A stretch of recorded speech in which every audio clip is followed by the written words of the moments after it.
there's a different personalities are blowing their conch. In the 12th verse, it was Bhishma who blew the conch. It was started by Bhishma Deva. So Duryodhana was very disturbed, as we saw in the last session, how he was kind of trying to pacify himself by resorting to the different resources he had. So deep within himself, he was feeling a fear of failure. Deep within, he knew that we are from a wrong side. But externally, he was trying to motivate everybody and trying to boost everybody's morale up by explaining that, I have this, I have that, people are ready to live their life for me, we have done Herculean tasks in the past. So to kind of give him assurance, and he was very much counting on Bhishma Deva. Bhishma, everybody should give the support to Bhishma Deva. So Deva, just to assure him, just to make him feel comfortable, it was he who started to blow his conch in the 12th verse. Then Bhishma, the great valiant grandsire of Kuru dynasty, the grandfather of the fighters, blew his conch very loudly, like the sound of a lion, giving Duryodhana joy.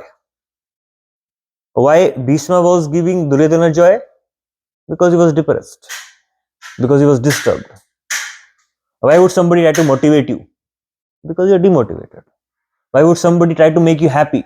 Because you're sad. Why is Bhishma trying to give Duryodhana joy? Because he was depressed, he was disturbed in his mind. Externally trying to pacify things and trying to keep everything in control. Similar thing happens with many of us in our life, that we try to maintain the appearance of control. What happens, you might have seen many people and many situations wherein I want to control each and every part of operations. Why do we do that? Because we are insecure. Everything has to be under my control. Otherwise, people may not do it right. I do not have trust on people, isn't it? Similarly, by not trusting people, by trying to take everything under control, what happens? You increase your own anxiety. You increase your own disturbance. So that is very much happens with micromanagers. You would see every detail they had to be involved in, and they end up becoming more messy for the whole staff, for the whole team as such. They may produce a result, but people will not be happy in that situation. Similarly, he was trying to give the joy to Duryodhana, and once it started from the side of Kauravas, then it started from the side of Pandavas. Then from side of Pandavas, everybody started blowing the conch. So when the conch was blown from Kaurava side, there was no disturbance on Pandava side. But when the conch were blown from Pandava side, you see in the 19th verse, everybody was disturbed. In the 20th verse, the blowing of these different conch shell became uproarious and thus vibrating both in the sky and on the earth. It shattered the hearts of the son of Dhritarashtra. It was very pleasing for the Pandavas, but it was very like shattering of heart on Dhritarashtra's side. So Bhishma was trying to encourage him by blowing his conch, but when the opposite party blew their conch, their heart got shattered. So if we study all these 8 verses, basically the theme is that how the Pandavas are going to become victorious even before they fought the battlefield. If you deeply study the purports and the translations, there are 9 signs which you would find that the Pandavas were to become victorious in the battlefield. What was the first sign that Pandavas were to become victorious? They have Krishna on their side. If it's the 14th verse, Krishna is on their side, okay. They have Dharma on their side. They have Lakshmi on their side because whenever there is Krishna, Narayana, Lakshmi is there. So Lakshmi is on their side. They have Hanuman. Where is Hanuman here? On the flag. So why is Hanuman there? What is Hanuman doing? But Hanuman remains with Ram. Hanuman never fails. Krishna is Rama. Hanuman with Rama. So Arjuna with Krishna. So basically, why Arjuna chose to have Hanuman flag, his reason is he knew in the Treta Yuga, Hanuman became victorious by fighting for Ramachandra. And that was a fight between the Ravana and the Ram, fight of Dharma. Again, in the next Yuga, which is Dwapar Yuga now, the fight is happening between Pandavas and Kauravas. Again, the fight between Dharma and Adharma. And Krishna is there as Ram, so Arjuna is there as Hanuman. So now in this case, he wants to take blessings of Hanuman. The blessings of my predecessors. The blessings of the person who kind of set that benchmark, who has created a standard of victory. Similarly, in our life also, like Arjuna is taking blessings from Hanuman and trying to follow his footsteps and involving him in the things. Similarly, whenever we want to do certain things, we want to, let's say, grow in material sense also. It's a very powerful principle which we may very much apply for spiritual understanding, but that is very much applicable even for material things. Let's say you want to quickly learn things. Just start observing the master in that field. When you observe the master of those fields where you want to excel, you will be able to quickly imbibe how he behaves, how he thinks, how he strategizes, how he manages things. Because he has learned with his experience, he has learned by making whole trial and errors, and he has matured himself to a point where he is a successful person now in this particular master in that particular field, and you want to become expert in that. So if you just learn from him, it will help you saving all your costly mistakes. If you do hit and trial, you would do some mistakes and they would cost you. They would kind of jeopardize your success and they would kind of take you through different detours and then finally coming to same point. If you can become little humble, if you can take a humble stand and learn from that person, so how quickly you will become successful, isn't it? So the quality which Arjuna is exhibiting here is the quality of humility. I can do by myself. I don't need anybody. No, we have that pride, that ego. Ego should be let go. And humility should be honored. So when we are humble in the heart, then it's much easier for me to absorb the fine details and quickly to learn. That is a first quality Arjuna is exhibiting as a student. What's the first quality Arjuna is exhibiting? The quality of a humility. So when we also approach the Vedic literatures like Bhagavad Gita, we should approach with humility. Why? I can understand by myself. I have that intellectual power. I can reason with things. I can dissect these verses. I understand what is Sanskrit verses. I have learned it many, many times. Then we are falling to the category of I, me, mine, Duryodhana. And what is Arjuna's mood? You start seeing the difference in personalities now. Is humble, a lot of humility. So that is the first character of a student. There's a first character of a leader, true leader. He is humble. He is humble means he is open to learn. You would see many, many articles, books. What's the good quality of a leader? One of the quality of a leader? Open to learn. Open to learn. Humility. So that is one quality which is coming out. So coming back to this verse. Okay, we were started with the nine sign of success. First was place of action. It's happening at Kurukshetra. Dharma Kshetra, Kurukshetra, first verse. Second thing is Krishna is present on their side. Third thing is Lakshmi is there. Fourth thing is Hanumanji is there. Fifth thing is the conch shell shattered the heart of Kauravas.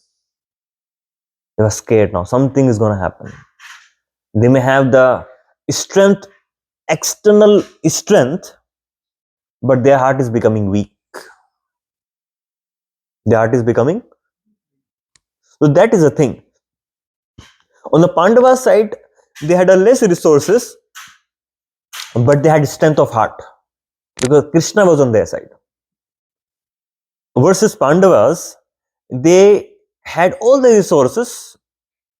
They had so many crores of soldiers who were expert in fighting, but they didn't have strength of the heart. The strength of the heart was missing because dharma was not there in their heart. And because they were on the adharmic side, although they had external facilities, they couldn't become successful. So what is the learning from here? The learning from here is the things grows from subtle to external. You can have so many gifts in your life, but you can be completely unsatisfied. You can have so many followers externally, but at heart you can be completely lonely.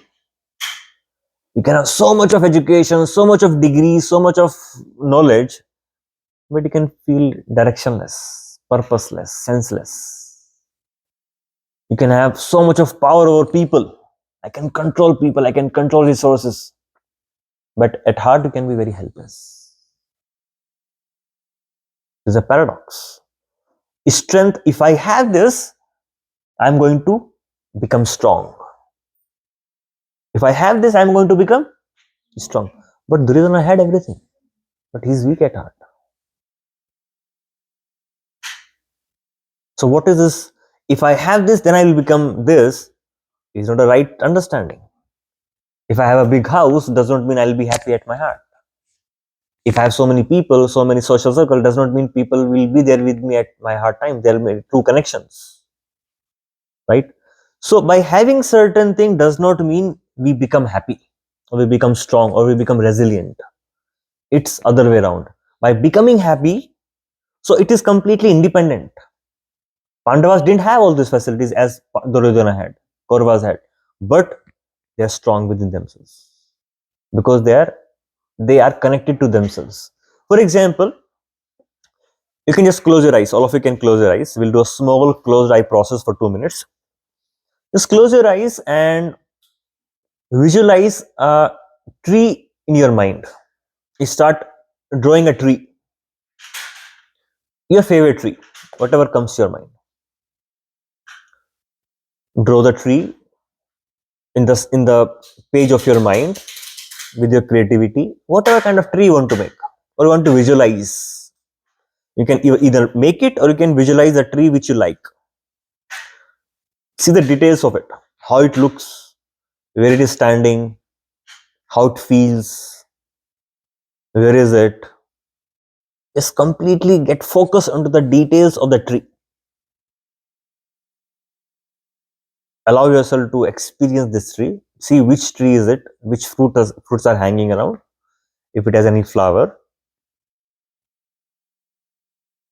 So now, if you have done that and you have visualized and you are with the tree, you can open up your eyes and now tell, what did you see in your mind? Mango, mango, mango. Everything mango. Do we have mango here? Okay, mango. What else? Neem tree. I'm not asking which tree. I'm asking about tree. What did you see? What did you see in the tree? Green leaves, branches, fruits, and greenery. Stem, stem. What else? And the place where the tree. Place where the tree is at. Leaves. Air was there. It was blowing the tree and it was wavering. Okay. What else? Not the fruits. It feels like You fresh, are- fresh you gotta air. talk about fruits. Yeah. How much time did it take for the tree to come out from the earth? How many years sometime it can take? 5 years, 3 years, 4 years. Did you see the roots? Can the tree be standing without roots? We are not what we see. We are not stemming from what we see. Similarly, there are qualities which we see. What people would see, he's successful. What people would see, he has so many wealth. What people would see, he has so many degrees. What people will see, what fruits he is giving. Right? What people will see, what fruit, mango fruit, neem fruit, whatever it is. But would anybody see the roots? No. What are those roots? The roots are foundation, your connection with the heart, your value system, the principle which is guiding you. Humility, resilience, strength of the heart, confidence, right? So in this case, different seeds can give different trees by being on same earth. Isn't it wondrous? What does earth have that it can give different fruits by just sowing apparently similarly looking seeds? Isn't it wondrous? And every fruit have different chemical compositions and cure different disease, have a different taste, have a different look, have a different texture from same earth. Wow. Similarly, different people become successful, have different talents, different skills, show different fruits to the world by just simple process of connecting to their heart. By having same virtuous values, by having same strong foundation connected to yourself.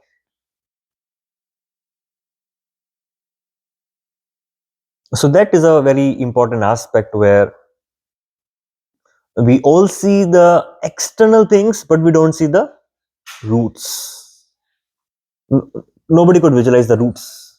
That's what we see. We don't have that internal eyes to be able to see what's within, what is under the surface. We may see laughing faces, but we don't see their crying heart, isn't it? We may see he's trying to speak something, but we don't see how much he is suffering within himself for the lack of deep connection within himself. There's no strong foundation. So that is a strong foundation what Arjuna had, the Pandavas had, and that was because of having strong connection with Krishna. And that strong connection can be developed at any point of time just by having strong connection with Krishna. Because who is in the heart? Krishna is in the heart. Krishna says, Sarvasya chaham hridi sannivishta. I'm in the heart. Just connect with me. And you will get like, no, I don't, I feel restricted if the tree is connected to the earth. I want to fly. Like a kite, right? Sometimes you fly a kite. No, I'm being restricted with this string. I want to first fly high. Let me cut the string. What happens if you cut the string? It will go against start falling down. So if you are not connecting to the string, connected to the heart, connected to Krishna, you feel a sense of restriction there. I'm sitting here understanding Bhagavad Gita. There's too much restricting. I can do a lot of things in this time, right? Why I have to chant Krishna's name? Why I have to understand Bhagavad Gita? It's restricting. I want to just be free flow. Yeah, cut the string. You will fly high again. You will drop down. And when you drop down, there will be so many people there to loot you. And they will not care. While looting that flight, it may break also. So you may fly high, you don't know who will gonna exploit you. Who will exploit? I don't know. And they'll tear you apart, they'll break you, they'll just make you shattered. That was the thing, the version where Pandavas had within themselves the strong connection with Krishna. That was a sign of their victory. They didn't have the resources, but they had deep connection with Krishna. That is the most important thing. What are other signs of victory? The conch shell, the Lakshmi, the Hanuman, Krishna. There was a chariot which was given by Agnideva to Arjuna. The chariot on which they were fighting, it was given by Agnideva. The instruments. In the end of this Bhagavad Gita, it is a 18 chapter and I think 78 sloka or something. Let me pull that out. Yeah, 78. It says, Yatra Yogeshwaro Krishna, Yatra Partho Dhanurdhara, Tatra Shri Vijayor Bhutrir Dhruva Nitir Matir Mama. It says, wherever there is Krishna, the master of all mystics, and wherever there is Arjuna, the supreme archer, there will also certainly be opulence, victory, extraordinary power, and morality. That is my opinion. Isn't that a sign of victory? Arjuna is there and Krishna is there. And Sanjay is saying, Yatra Yogeshwaro Krishna, Yatra Partho Dhanurdhara, Tatra Shri Vijayo Bhurti Dhruva Nitir Matir Mama. That is my mati, that is my conclusion after seeing the whole battlefield. Sanjay is saying, the last word is spoken by Sanjay. The first word was spoken by Dhritarashtra to Sanjay. What is Sanjay telling to Dhritarashtra ultimately? There is Krishna, there is Arjuna. I can see both of them. They are victorious. Even before the battlefield began, Arjuna declared, who are victorious? Pandavas are victorious. So, now coming to this point, the signs of victory. Krishna explains himself in the Bhagavad Gita, 18 chapter, 13 to 14 shloka. He says, you can just, there are 5 factors of success. Krishna explains in 13th verse, 14th verse. This Panchitani Mahabaho Karanani Nibodame Sankhya Kritante Proktani Siddhaye Sarva Karmanam. What is saying? Siddhaye Sarva Karmana. What does it mean? Siddhi of Sarva Karmana? Siddhi means completion, victory. Siddhi means another form of victory. Siddhi means perfection. Sarva Karmanam. All the karma, all the activity will become success. Panchatani. There are 5 factors. What is Krishna saying? 5 factors to success. What are these 5 factors to success? Adhisthanam tatha karta karanam cha pratak vidam vividhas cha pratak chesta devam chaivatra panchamam. There are 5 things Krishna is mentioning here. The first thing is he's mentioning adhisthanam, the place of action. The place of action. What was the place of action for this battlefield to happen? Dharmashetra. Satisfied. Dharmashetra is there. What does it really mean actually, place of action? Place of action means that I can do X amount of effort in, let's say, third world country, maybe let's say Bangladesh or let's say Amazon forest. X amount of effort, but happening at Bangladesh. A same X amount of effort you do in New York City. Would the result be same or different? Why? I'm putting same effort. Location. Place of action. Adhisthanam, the place of action. First, right? Able to understand that place of action is very, very important. So, if you want to be successful, see whether the place of action aligns with your nature. Place of action. Or aligns with the success what to happen. Adhisthanam tatha karta. The place of action is there, but the karta is not there. Karta means the doer who is going to do that action. Let's say Arjuna runs from that battlefield. Would he be able to win? Person has to be there, right? Arjuna has to be there. Otherwise, he cannot win. Pandavas won't win unless Arjuna is there. Pandavas are there. Who will win if Pandavas are not there? We don't know who will win, but anyways, 10 chapter Krishna says everybody is skilled already. Already victorious. Just take the credit of becoming victorious. So what I'm saying is that the person has to be there for tilling the land. Okay, the land is fertile. The land, this, for example, the desert and a fertile land. The land can be very fertile, but there has to be somebody, the person, farmer has to be there, right? Tatha karta, senses. Karanam cha pratak vidam. It says, Karanam cha, instruments by which we are acting, like senses. If laptop is not there, you're working in New York City in the nice big cabin, but there's no laptop in front of you. Place of action is good. You are there, but there's no laptop. Can you work? Can you become successful? Senses. What is there in Arjuna's case? Gandiva is there. Agni Deva gifted charity is there. Third is getting fulfilled. Place of action is fit. Karta is there. Karnam is there. And uh, Chesta. Chesta means endeavor. That Arjuna don't want to act. Arjuna, I don't want to act. I don't want to fight. I just want to go to Himalayas.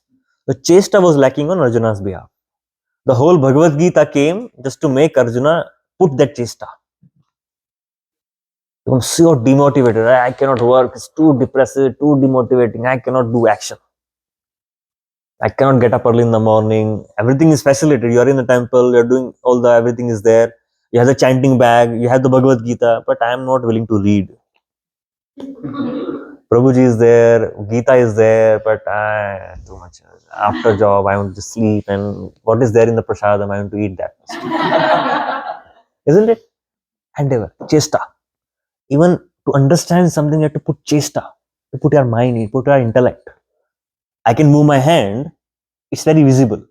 But when I think, it's not visible. But the actions are not same, are not different. When I'm using my hands, and when using my intelligence, it is same. So don't think that if I'm just sitting there, nothing is happening. No, our intellect is working.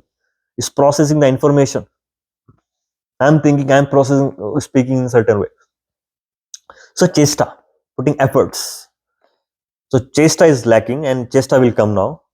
Krishna will give that inspiration. And what is the fifth factor? Tathakarta Devam. Deva means let's say, I'm working on a ground, on a field.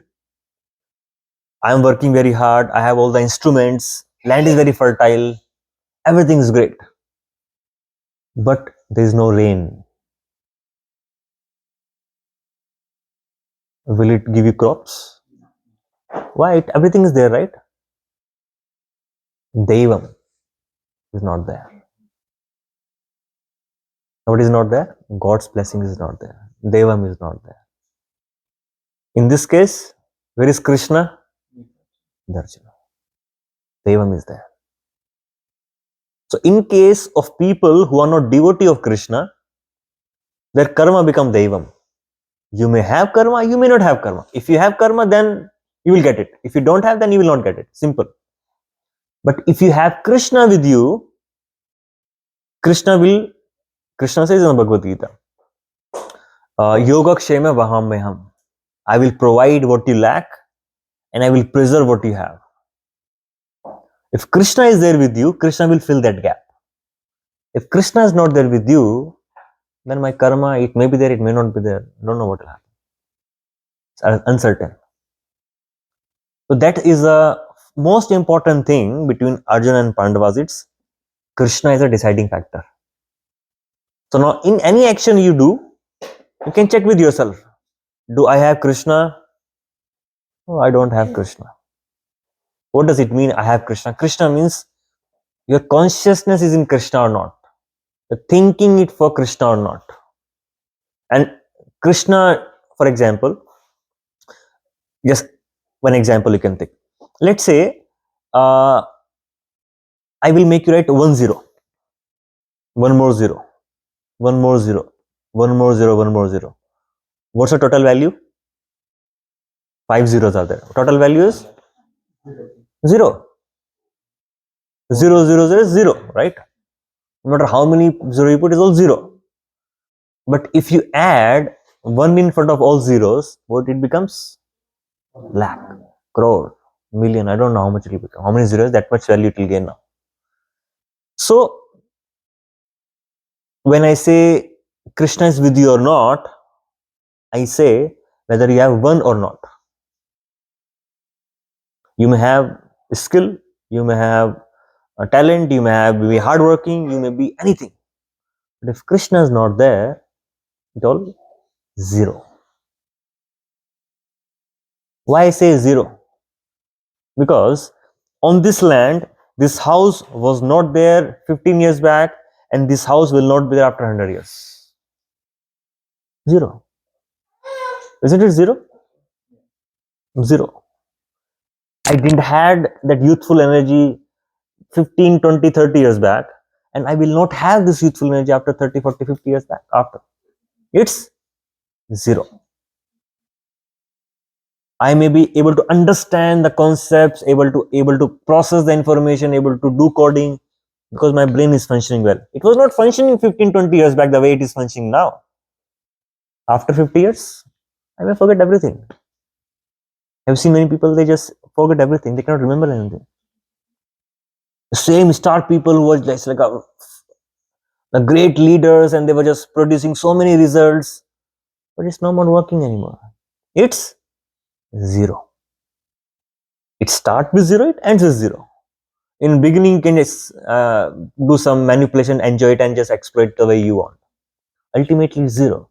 But if you add Krishna in your life, means add Krishna in front of all the zeros, your life become much, much, much more valuable. So that is the power of adding Krishna. That is a change factor. Is a most powerful factor, game changer here. Krishna is present with the Pandavas. And even when Duryodhana went to Krishna to choose whether you want Krishna or Krishna's army, what did Duryodhana choose? Army. What did Pandava choose? What did Arjuna choose? Krishna. If I have with you, everything is I have. I don't want your army. So Krishna's material nature, Krishna's resources, whether you want Krishna's resources or you want Krishna. If we choose resources, we're like Duryodhana. We may have all the external things, but we may be having that weakness of the heart. I cannot do anything. You become successful. When I say successful, successful in life itself. When I say real success, it does not mean that success in having some awards, success in making so much of money, success in having built so many big houses, success in raise the children, success in having some degrees. That's not success I'm talking about. Success is a real life success. Whether I could fulfill the meaning of my human form of life itself. If I was not able to fulfill the purpose of human form of life itself, means I'm failure. So it is redefining success. The whole chapter, first chapter is so important because Arjuna is redefining success for all of us. You would see upcoming verses. He's saying this is not success, this is not success, this is not success, everything is failure for me. I don't want that. Because that is not going to give me happiness. Second chapter, 8th verse, he says, even though I win the whole unrivaled kingdom of the three world, this pain I have cannot be mitigated. He's saying the whole three world, if I gain, I cannot become happy, I cannot become satisfied. What is he saying? That nothing of this world can really satisfy me.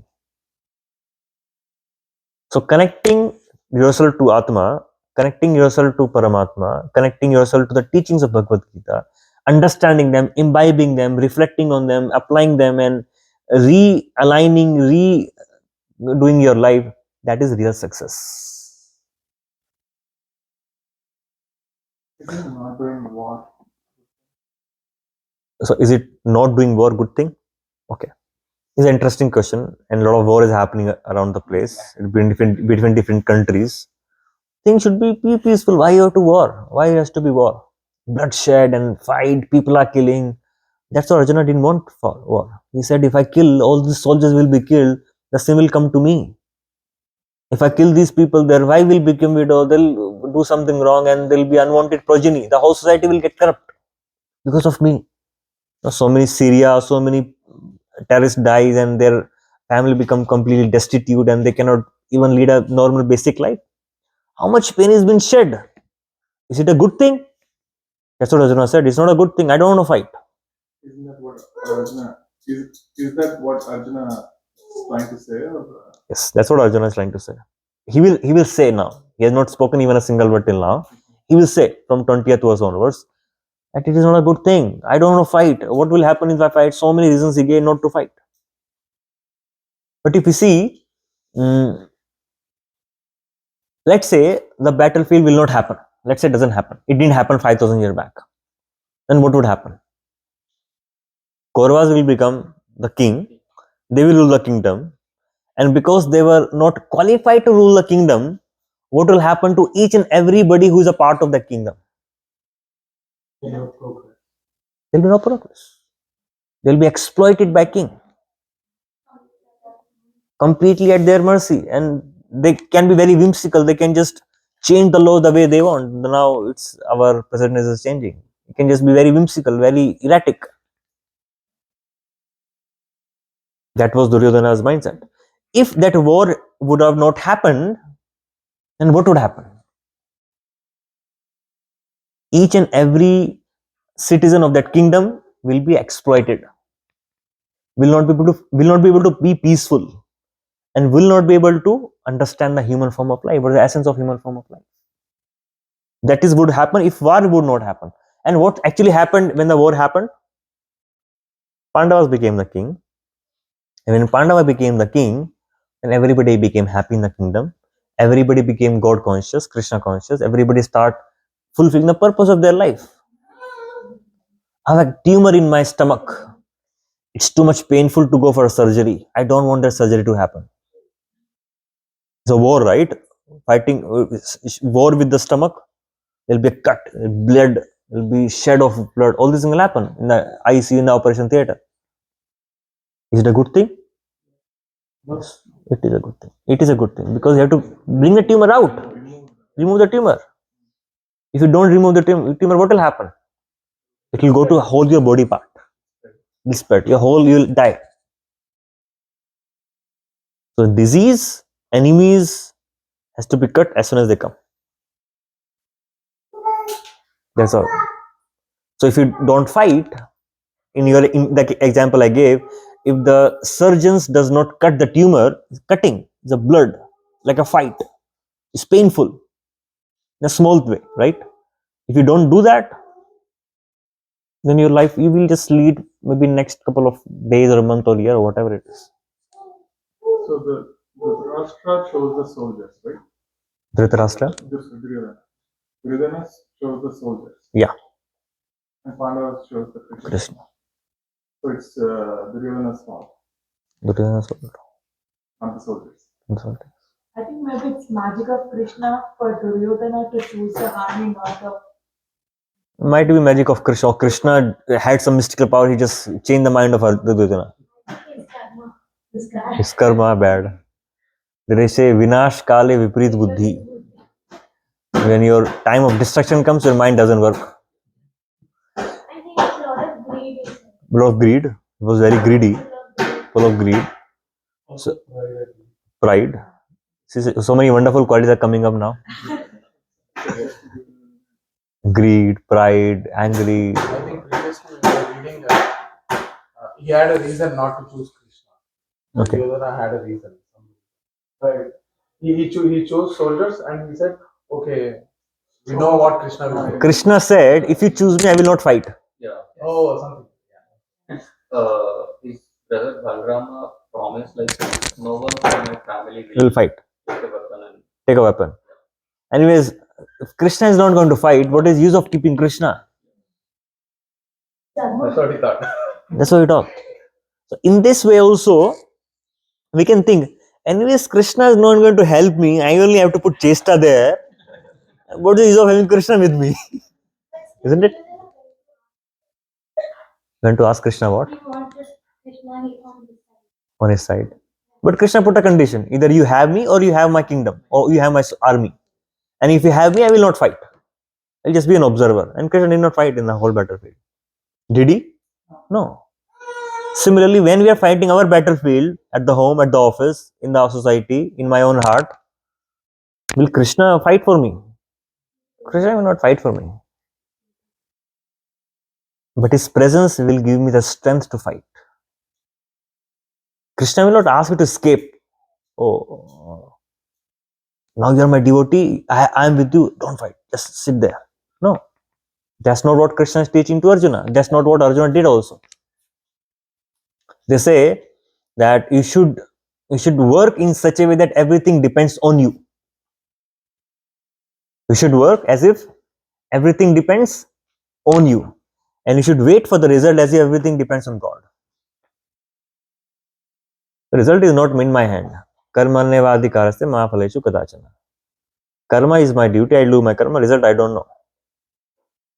If Krishna wants, he sees it is good for me, he will give me. He will give me results or he will give me lesson. There will be no loss as such. Lesson, because we are the people who don't value lessons. We only values what people values. What other would value? How much money, how much success, how much, what position, what this, what that, and those kind of things. So people will value. We don't have that value. Our real value is how much I have grown as a person, how much I have evolved in my consciousness, how much wise I have become, how much there's a difference between information and wisdom. What is that? What is difference between wisdom and information? Wisdom is realizations. Information is Misinformation. information is knowledge. Wisdom is Applying knowledge. How much do you think every day, how much information do we capture from our senses? How much data? If you have to give data, a lot. how much? Any number? It's a very- Bytes. 100 MB? No more than 17.7 gigabyte. yeah. Every day we are storing in my memory. But some will be lost in after sleep. It'll lost from you, but it will still be there. You upload something on the computer, it will be in the hard drive, but not on your RAM or ROM, whatever they say. So what I meant to say is that what I was saying, I just lost my train of thoughts. And what is the difference between information and wisdom? Information is simply an information. It's like a knowledge, like a data you have. But unless you process it, it won't become wisdom. So they say nowadays, the less information you gather, the more wise you will become. More information, you get more confused. More information, more confused. It is known as Information is What is that? to know there is a snake is an information. Not to go to that snake is Yes. And to be aware, yeah, there is somebody, yes. But can I go and touch? Can I play with the snake? What you do with the information? It's important. Not also what you do with the information, but also how do you process that? There are 6 R formula to process information. The 6 R formula to convert that information into wisdom. What is that? First R, read. Read. Like information is reading. Gather information. Second R is remember. Remember the information, because 90% you forget. As you said, that everything is lost anyways. Third is reflect. Introspect. Reflect upon it. Sit on it for some time. Very less people have introspective energy. Everybody have extrospective energy. Everybody is exploding outside, but they have very less introspective energy. The third R is reflect. Fourth R is repose. That, my dear Lord, only you can give me the information. Only you can make that information into process, into wisdom. So reposing onto the Lord. The Lord only can give me. Praying to the Lord. Please bless me that I have learned this. I am not able to understand it. Please help me applying in my life, process it. Tell me what you really want to say me in these lines. Remembering the Lord, reposing that it to the Lord. Fifth is realign. So I was going here, now I got this information, I have processed it, I have reflected back, now let me realign. Flexibility. I just read, I will not change my life. I would remain as it is. Bhagavad Gita as it is, Nitya Gopal as it is, everybody as it is. There's no transformation. What is that? Realign your life. And sixth R is repeat. Repeat the loop. So in this whole process, the information become wisdom. And that is a kind of paradoxal in itself. Less information, more wisdom. How it is possible? That is possible. More choice you have, more confused you become. Choice means confusion. More different types of mobile set, more confusion. Isn't it? So the idea is simple life, high thinking. The less distraction you have, the better, more happier you would be. Actually, will be more happier. We can experiment in one of the aspect of your life. I'll keep this area simple as possible. You'll be more peaceful. The most number of depressive, psychotic people you'll find in New York City. That's a fact. Because so many choices, so much of excitement, this, that, everything is happening. Slow down. Slow down. Calm down.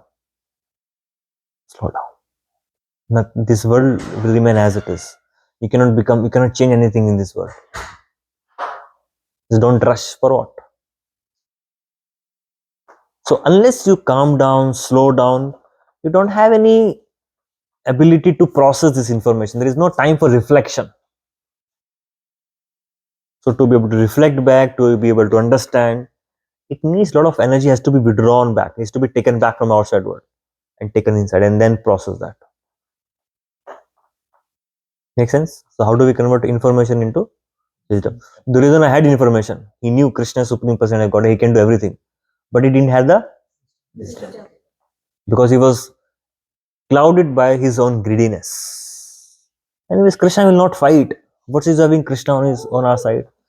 Arjuna knew, even though he doesn't fight. If I'm just with me, I know everything will happen. Faith. That faith doesn't come just like that. Oh, Krishna will take care. How Krishna will take care? What if we don't take care? What if that happens? What if he is not on time? We have all these doubts. So it has to be slashed down by the knowledge. So that is what the theme of this whole section is. There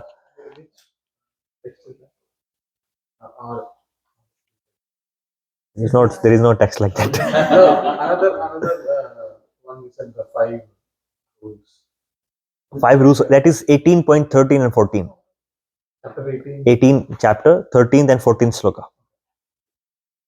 And 78 is where Yatro Yogeshwaro Krishna Yatra Partha Dhanudara Tatra Shri Vijay, last sloka. Tatra Shri Vijay Bhutir Dhva Niti Matir Mama. So we are pulling verses from chapter 18 and bringing to chapter 1. That's how we kind of connect everything together. So any doubt in this? Any question you have? Most important thing. Anything before I just go to the next part quickly? Any doubt? One small, Yeah. the quote, simple living, high thinking. Simple living, high thinking. Is that from Krishna is teaching that. He is teaching that. Don't complicate your life. Yes. No, so Make yourself simple. no, because that quote was actually by Gandhi. By Gandhi. But He has taken from Bhagavad Gita. It's the essence of That's what Bhagavad I was Gita. saying. It's the essence of Bhagavad Gita. Something may not be direct, but there will be a lot of indirect connection to that. I learned from. Learn from it. So the most important thing here, now let us conclude. The conclusion part is this. So why were they blowing conch shell? In between fighting is happening and Krishna is going to speak.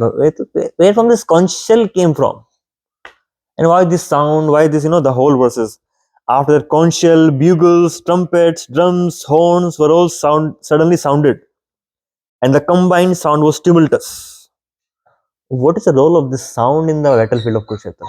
Energy, positive Positive energy. Motivation. Motivation, and what else? Be prepared. Be prepared. Maybe symbol of starting and stopping. Symbol of starting and stopping. So it is a transcendental conch shell. What is transcendental? Transcendental means which is beyond this material world. We'll have a chapter on 3 modes of material nature. Krishna speaks 100 verses of energies, how to. The theme, what we are discussing now is redefining success. Now we'll move to realign your energies. So that would discuss there what is transcendental. But transcendental is something which is beyond this material world, Divyam. Like Krishna is transcendental. Atma is transcendental. Krishna's activities are transcendental. Janma karma chame divyam. Krishna's janma, Krishna's birth, Krishna's karma, Krishna's activity, janma karma chame divyam. They are transcendental. So that's what transcendental means in an essence. So basically, the sound is the most important element in our life. Transcendental sound. It was transcendental conch shell which was shattering Duryodhana's heart and which was giving Pandavas confidence. It was sound, right? After hearing the conch shell, they became confident and their heart was shattering. So what is application in our life? So when we hear Hare Krishna Mahamantra, Hare Krishna, Krishna Krishna, Hare Hare, Hare Ram, Ram Ram, Hare Hare. When we chant and hear this sound, that is the blowing of conch shell in the battlefield of our life. So before we start the battlefield of our life, and if you have not blown the conch, your heart will be not be confident. The most important thing what we should do in our life is to make a priority that I am chanting at least one round of Hare Krishna Mahamantra. Hare Krishna, Krishna Krishna, Hare Hare, Hare Ram, Ram Ram, Hare Hare. Like transcendental conch shell will give you confidence. Actually, you can just experiment. Whenever you are having that drop down of the heart, anxiety, just leave everything and chant Krishna's name for 10 to 15, 20 minutes. You will see again strengthening of the heart.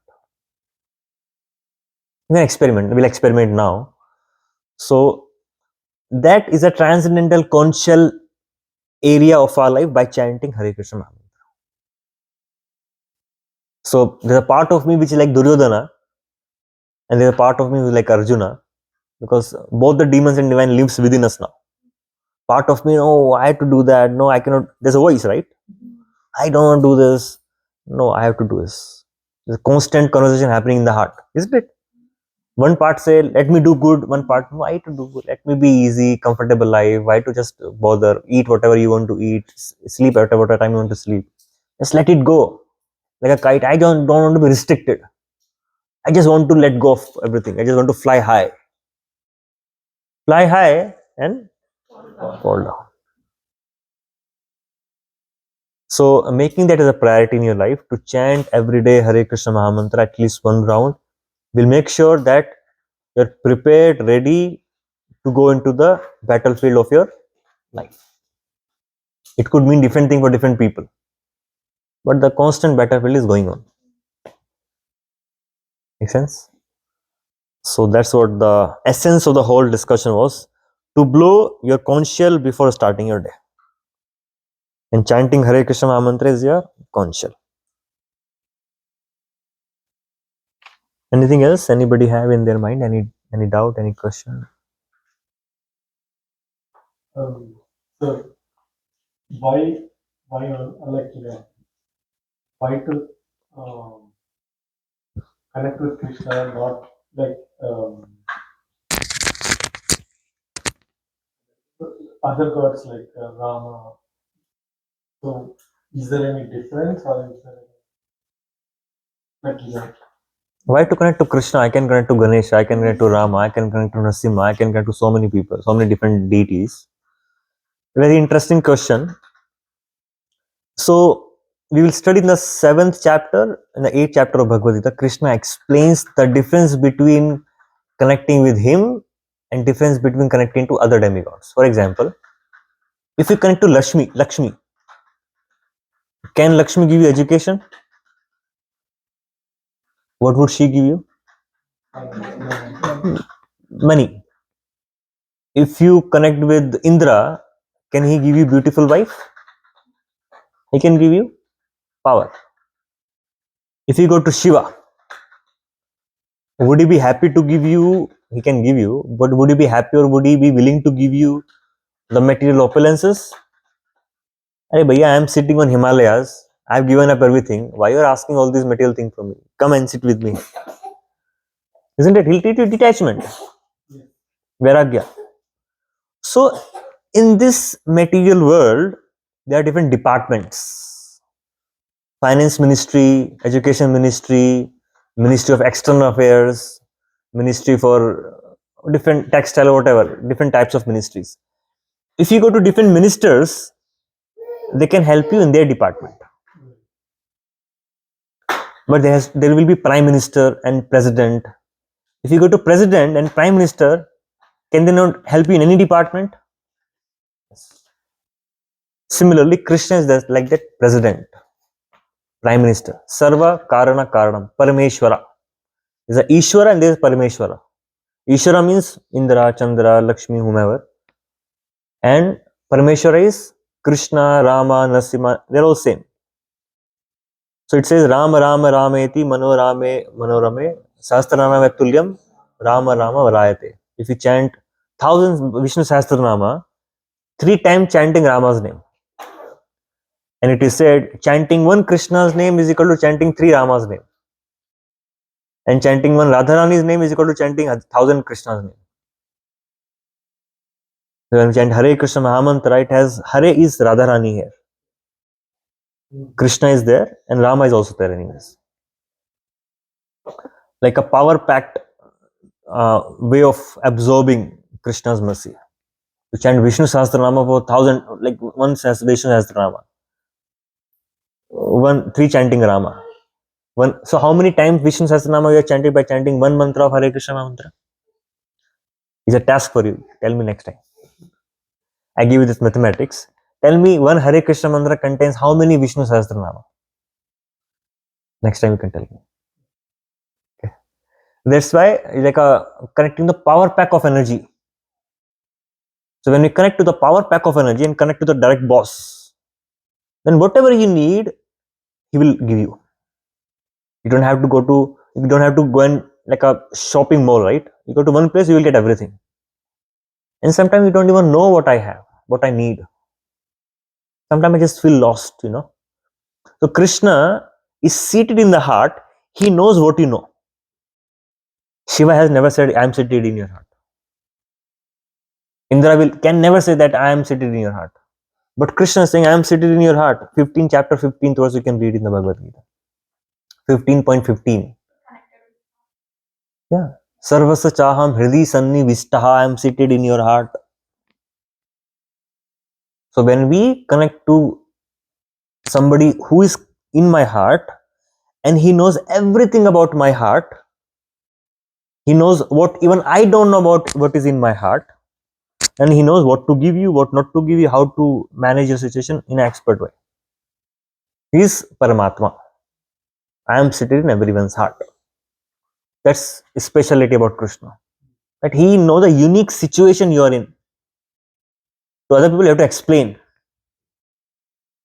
Right? Explain, and they may not understand, they may misunderstand you. They say, our life is like a book. Some people judge it by its cover, some people read its critics and judge the book. Very few people read the content of the book. How much time do we have to read the content of each book, right? We don't have that. Similarly, each person's life is like a book. You have different chapters. Childhood chapters, youthhood chapters, school chapter, college chapter. We are writing more and more chapters. So how many people will read my book? They will just judge me based upon my externals. They will not know what pain, what difficulties, what challenges, what is my history. They don't have time, and they don't have patience, and they don't have that kind of energy to be able to understand my life book. But Krishna knows everything. If Krishna is the one who knows everything about me, who can give me the best guidance? And then give the best. Make sense? That's why we connect to Krishna specifically in a unique way. In a way, we are very special that we have an opportunity to connect with Krishna, because whatever you need will come to your table without your asking. Krishna says, Name bhaktya pranashit. My devotee will never perish. I will give you whatever you lack, even without you asking me. Just connect with me. So, will the tree have to ask, oh, now I need this protein, this nutrition, this, that? No. Just by connected to the earth, tree will get whatever it wants. Will the child have to say to parents, no, tomorrow I have to give my fees? Do you remember? And tomorrow I have to pack my lunch or breakfast or whatever. No, that child does not have to remind parents for anything. Parent knows what my child needs and they will provide. Similarly, Krishna is declaring in the Bhagavad Gita, Sarvasya Sarvayonisha Konteya Aham Bija Pratapita. I am your Pita. I am your father. I am your seed giving father. And you are my child. As a father, I will take care of everything, whatever you need and whatever you don't need. Everything I'll take care of. So, is it good to go to my supremely rich father or go to my pauper friends to ask for help? Supremely rich father. That's why we go only to Krishna. There are much more things we could discuss. I'm just trying to give it a very high level understanding. As we go ahead, we'll understand more about that. Any other things to share? Anything? Any realization? Anything? So, while listening to Bhagavad Gita, what I am seeing is war is like what is happening in my life. In your life, yeah. Constant war is happening. Yeah, and Duryodhana is My negative, yeah. Krishna is my Positive, and yeah. the God is God. Yeah. So that's how I can interpret Bhagavad Gita. I'm going in right path. This is one of the understanding, but that is actually what is going on. That's the inspiration we can draw in our personal life. It's like a motivation for me to look for Krishna's message. What is Krishna's message for me in that particular situation? Because sometimes what happens, we will stuck like a junction of our life. We don't know where to go, left or right. Slight left, slight deviation, you will go in different direction altogether. Like for example, if a flight is moving from Orlando to New York City at a specific direction and a specific angle, if let's say you move the plane by 0.0 degree, 0.5 degree, you don't know whether the plane would be in New York City or would be in DC. There was slight deviation from my path, I may land up somewhere else. Similarly, that's how my life is. Especially in those junction of my life, I don't know what to do, what not to do. I'm confused, and I'm not sure how to live moment by moment, day by day, week by week, year by year, month by month. Krishna's personal guidance is required. And when we connect with Krishna, Krishna will speak within you in the heart, and Krishna also will give you the teachings. What you should do, what you should not do. Krishna will give you the guiding principles. If the flight does not fly by the guiding principles which is been set for the flight, what will happen to the flight? We know what happened. So we don't know when we'll crash, where we'll crash. How many people will I'll just take with my crash, and what happens if you blast within yourself? You know how many people you negatively impact in your life, isn't it? Like a pressure cooker. What happens in the pressure cooker? If there is no release of if there is no pressure valve, two things will happen. Three things will happen actually with the pressure cooker. One thing what will happen is, if the pressure is getting built up, if there is no pressure wall, it will blast. Second thing what will happen? The food will get burnt. Third thing will happen, food will be cooked. In my life, pressure can create these three situations. Whether I will crash, blast, and hurt so many other people in my life, or I will burn myself, within myself, keep burning, burning, burning, or I will transform myself. The raw material to cooked food. Which is more valuable? Cooked food, right? So, who will be more valuable? The transformed you. So, the pressure can create transformation. The same pressure can create destruction also. The same pressure can blast within or without. So, how much pressure Krishna knows, how much pressure to release. Krishna will keep guiding you. Now release the pressure. Now this is good for you. Now do this. Now do that. That's why we need Krishna's guidance, personal guidance in each one of our life. So in a way, you're right that our life is every day is like a battlefield in different occasion, different areas of my life. And I need constant principles from Bhagavad Gita to guide myself so that I end up being in a place where I want to be. And sometime in my life, there is no GPS itself. I don't know where I'm leading. 20 years back, I didn't know where I'm leading.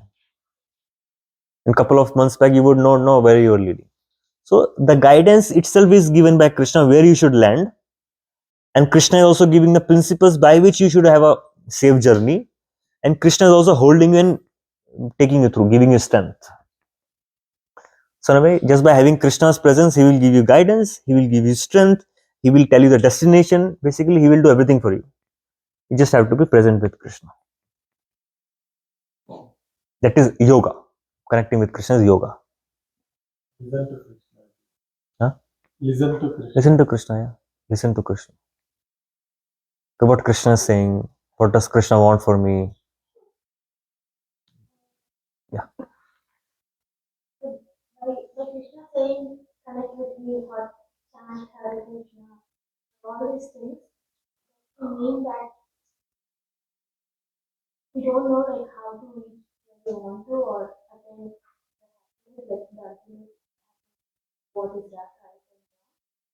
So he's saying like I'll be the guidance, like a master, like a guru.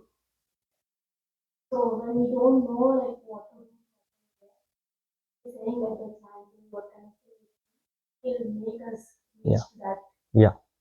place where we want to go. That's the ultimate thing when we say connect. Yes. Yes. It's not like say my name, it's not like do just for me. Yeah. It's not what he meant, right? Basically, what you're saying is Krishna is not a, in that sense, there are some verses, you can say Krishna is the epitome of narcissism. Me, give to me, do for me, this for me, that for me. Why Krishna saying so much of me here? Right? But behind that me, There's what there's does a, he mean actually? what does it really mean? Yeah, I think what he's trying to say is that he says to chant me and to worship me so he can guide you. Just because like we won't deviate from our path, yeah. So you are only at one Focused attention. attention. Yeah. So is that why he's saying that? Yes. Yeah. That's why he's saying that. That's yes. Because the other gods never, Yeah. I didn't Yeah. They will never say. other gods say, Nobody will say. like, chant me, come with No. me, like, sit with me, I'll be with you. Yeah. Nobody has said. Krishna is the one who is Yeah. saying that. Yes. Like his inner meaning, like, or the one that he's saying, like, how we perceive it. He's trying to guide me. He's trying to guide you. He's trying to take me somewhere. He's trying to be my well-wisher. Else can Yeah. Yeah. keep me in that right Yes. track by saying that, like, come with me, I'll take you. He's like a Suhuru Sarva Bhutanam. I'm your prime, most best well-wisher. Yeah. So he's not saying because he wants. There's a verse which comes in Brahma Samhita. Lakshmi Sahastrita Satasambrama Sevya Manam. You see, Lakshmi. How many of you want the blessings of, I would say, how many of you don't want the blessings of Lakshmi? No one. Everyone wants, right? And thereafter one Lakshmi. Some Lakshmi should shower her glances, merciful glances towards me so that I can get the blessings of Lakshmi. And just visualize the queue of Lakshmis. Thousands and thousands of Lakshmis are standing in a queue to wait. When will I come and get to touch Krishna's lotus feet? When I will get to be with Krishna. Lakshmi Sahastra Sambrama Sevya Manam, they're waiting for the service. Lakshmis are waiting for Krishna's service. Why would Krishna need my service? Where I need Lakshmi's blessings. Right? So he feels sad. When he sees me suffering in this world, he feels sad. A father, supremely rich father, let's say like a billionaire father, and his son is completely lost in the streets, sleeping on the streets, eating wherever he is getting food. Isn't the father would be very sad? That is Krishna's sadness. It shows his characteristics more. Characters Like more. how, as a supreme person, Supreme person like is, yeah. how rich he It's is, compassion. how compassionate he is. Yeah. Like even if you take it as a human level, Yeah. like if somebody is very compassionate and very trying to motivate others Motivate, yeah. by giving everything they Everything have. again. So he's like supreme. Yeah, In Supreme, the yes. God, Yeah, like that. yeah. That's what. He said, I will give myself to you. I get purchased by devotees. But some people, when they hear that, it will seems like okay. What is Krishna saying here? Does he want me to be slave? My God, I have to become Krishna's slave now. I'm trying to relieve myself from so much of slavery now. Krishna, I have to become Krishna's slave. That's not relationship what we have with Krishna. Krishna doesn't want it. See, the interesting thing is, any master of this world, they say, give it to me, do it for me, worship me, because they don't have that. They want it from you. Why my master needs my service? Why would your boss say, come on time, give me the project details, give me the project report? Why are they saying that? Because they lack the information. They want it from you. But that is not in Krishna's. Krishna doesn't want anything from you. I think both are the culprit. It is for us. It is for our benefit. If we don't understand Gita, would Krishna be sad? Or it will be, oh, Krishna, devotee are hearing my words and they are glorifying me. I am the boss. See, such a great boss I am. He is not saying that. Oh, my devotees are sitting, understanding about me, getting their directions, getting the guidance. That is why I am happy. So I feel like everything is Like a dream. no, everything is doubted. Like Doubted, extreme good things. Yeah. Too good to be true. Too good to be true. Like how can somebody be like that? So everything is doubted in Yeah. this yuga, and I think we need to believe. That's Like that's the main correct. first foundation. Yeah. The only thing which is between me and Krishna is faith. And we should not compare our process with their process. Oh, that's my boss. He's exploiting this. How Krishna will exploit me? He's the most gentle, most loving, most kind boss. He's not actually a boss. He's your friend. He want to be your friend. He don't want to be boss. He don't like to be like a boss.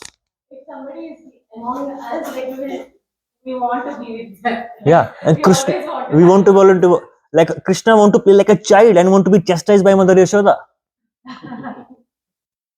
I mean, Supreme Lord Shri Krishna, he's becoming baby Krishna also. Yashoda Nandana. And what is Yashoda doing? Tied him. Tie him, bring the rope. I will beat him, and chastise him. And Krishna is enjoying that. So that is what Krishna wants to have a loving relationship with you, not a he likes that more. And gopis would keep on chastising Krishna only. And they're the highest devotee. And Krishna enjoys the most with gopis. So Narayana features like a servant master. Krishna enjoys more higher rasas. We'll discuss sometime like a rasas topic. Krishna is given in Bhagavatam and Chaitanya Charitamrita and Bhakti Rasamrita Sindhu. But the whole idea is Krishna is not that kind of a god. If you study the emotions of Krishna, right? Krishna is urging emotionally. You see the 12th chapter. You would see Krishna's mood. Krishna, if you cannot do this, okay, do that. If you cannot do this, okay, do that. He's giving different options for us to start with. And at the end, what he says, okay, I have told you everything. Yatha ichchasi tata kuro. What does it mean? You do as you like. I will not force you. Krishna could have forced Arjuna. Okay, you do whatever you like. Now I give you the inspiration. I give you the knowledge. Now you decide on that. I will not take your free will. So we can go to Krishna only by using our free will. Only by choosing Krishna. Krishna will never force anybody. So that's the beauty of Krishna in that way. It's kind of adding to your points. More personal aspect. And why sitting as Paramatma? Because he wants to know your details of life. We are not lost. we are still under his radar. He knows. Wherever you would call me, I'm there. You see, sincerity of purpose is very important. The moment you become sincere, Krishna guides. At one point of time, you would have sincerely desired to understand Krishna's message. He's guiding. So this sincerity is what Krishna needs. If you have sincerity to go toward Krishna, he will open up every channel, every door for you to come towards him. Okay? Anything else?